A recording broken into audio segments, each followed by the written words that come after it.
Herbert Feuerstein, an old friend of Alex Randolph, who this prize is dedicated. And you know him since a very, very long time, and I think you also helped him with the Twixt, the game he loved best. Would you tell us how Twixt was developed and what was your part in it? My part, I'm very proud to say, was that together with Alex, we developed it, and I brought for today even our very first book. We called it the Holy Book. And Alex, when he won, and that was most of the time, he signed as Alex. That was a circle and some hair standing up, which was typical. And my part, I was called Malta, which was also one of our secret words which came up at that time. And which year are we talking about? That is a very, very difficult question for me. You see, Maybe 60s. That must have been in the 60s, definitely, because I remember very well where it all started. It was an old Viennese coffee house called the Café Havelka, and it was a kind of meeting point. Everybody who felt like being an artist in the future or in the past came to that place.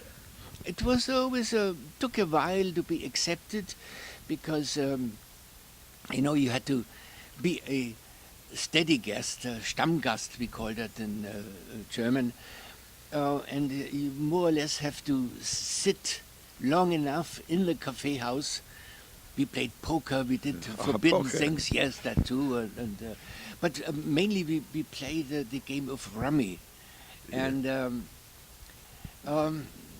once even it went too much. I think it was during a poker game when Frau Havelka, the owner of the cafe, threw us all out because she said we're not playing poker in this cafe, and so we had to go out for kind of making good again. I, being a musician at that time, wrote a little musical version of a German silly song, Die blauen Dragoner, sie reiten durch das Tor, and so. And I did it as a kind of fugue and whatever.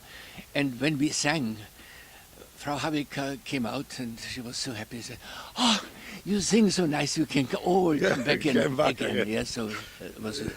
So that was the story. That was that story of our first meeting. Let's change the subject. The cultural legacy of Alex is about games, and he charged you or his foundation that is called Halva, Jean-Pierre Halva. Halva, yes. Halva was the name of his cat. Yeah. He loved that cat very much. I have met that cat before. I couldn't make contact. It was a difficult cat, as difficult as Alex himself was. We never really got friends. But she was a very, very important person. And the target of this foundation is to help new authors of games. Yes. And you kindly decided to help in some way Archimede, because it's a factory of new authors. What do you think about this experience with the Alva, with the foundation, and with Archimede? No, I'm happy and also proud that I could have been part of that, because I didn't realize at that time, of course, it was Alex's idea, of course. He always wanted to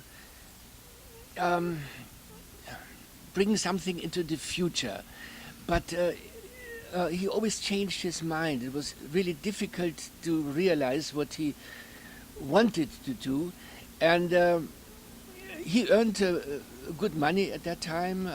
He did very well, but he wanted to set aside a certain sum for the future, for future game inventors and so. And that was the basis of creating the Halva Foundation. And again, This was in the 90s. that was in the 90s, in the Havelka time. Maybe even a few years before that, I'm not so sure. My problem is a bit, you see, I'm approaching the 80s, and my memory does things which I don't want to do, and it's sometimes going away. So you must forgive me when I do some things when I cannot bring them together. Okay. Thank you very much for being here and to have a good memory of Alex. It's a pleasure. Thank you. Thank you.